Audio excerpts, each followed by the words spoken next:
Ульяновкасы татар автономиясе каршында эшләп килүче Ак Калфак хатын-кызлар оешмасының бүген 5-нче төбәк ара форумын башлап җибәрәбез. Эш башланганчы Сембер Ак Калфак рәисе Кәримә ханым әнә шулай чыгыш ясаучыларын барлап, бүген форумда катнашырга теләк белдергән төбәкләр белән элемтә сыйфатында тикшереп чыкты. Бүген форумда Оренбург, Пенза, Самара өлкәләрендә, Мордовия һәм Чувашия республикаларында яшәүче татар хатын-кызлар катнашачак. Мин әйтер идем, уңай якларда бардыр дип. Ник дисәгез, менә без әгәр дә залга җыябыз икән, бер кеше аша без 70 кешедән артык җыя алмаганда булыр идек. Чит төбәкләр безгә килергә бәлки шикләнеп тә караган булырлар иде. Ә менә онлайн форматта без үзебезнең тамашачыларның киңәйтәбез, мөмкинлекләрен киңәйтәбез, географиясын киңәйтәбез, кешене күбәйтә алабыз. Менә шул яктан мин бу онлайн форматның уңай ягын күрәм. Чөнки барыбер шул ук әзерләнгән материалны безнең күбрәк халыкка тапшырасыбыз килә. Үзебезнең эшчәнлегебез турында, үзебезнең проблемалар белән обратный связь дибез аласыбыз килә. Ульяновск өлкәсендә телне, мәдәниятне саклау, балалар бакчаларында милли төркемнәр ачу буенча шактый бай тәҗрибә тупланган. Шәһәрнең төрле милләттәге малай кызлары тәрбияләнүче 20-нче балалар бакчасында моннан берничә ел элек әниләр һәм нәниләр клубы да оештырылган. Мы предложили нашим бабушкам приходить к нам в гости в детский сад к детям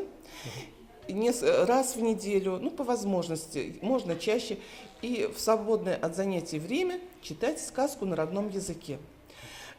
Бабушки из татарских семей читают сказки на татарском языке и перевод для тех, кто не понимает. Бабушки чувашки, они читают на чувашском языке, бабушки мордовки на мордовском языке.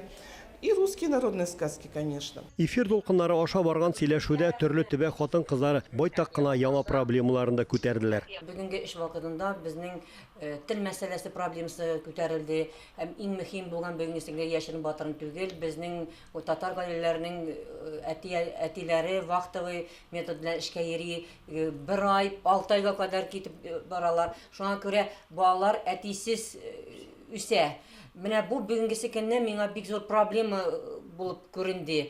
Дөрестән дә менә безнең бүген Чувашия Ак Калфаклылары бу проблеманы күтәрделәр, үзләренең эшләре белән, тәҗрибәләре белән уртаклаштылар. Әлбәттә, бер-берең белән күзгә күз карап сөйләшү, тәҗрибә уртаклашу һәм фикер алышу күпкә кызыклырак һәм отышлырак. Илдәге вәзгыять үзгәрсә, узган еллардагы сыман халкыбызның асыл ханымнарына зур залларда андый очрашулар да насыйп булыр әле.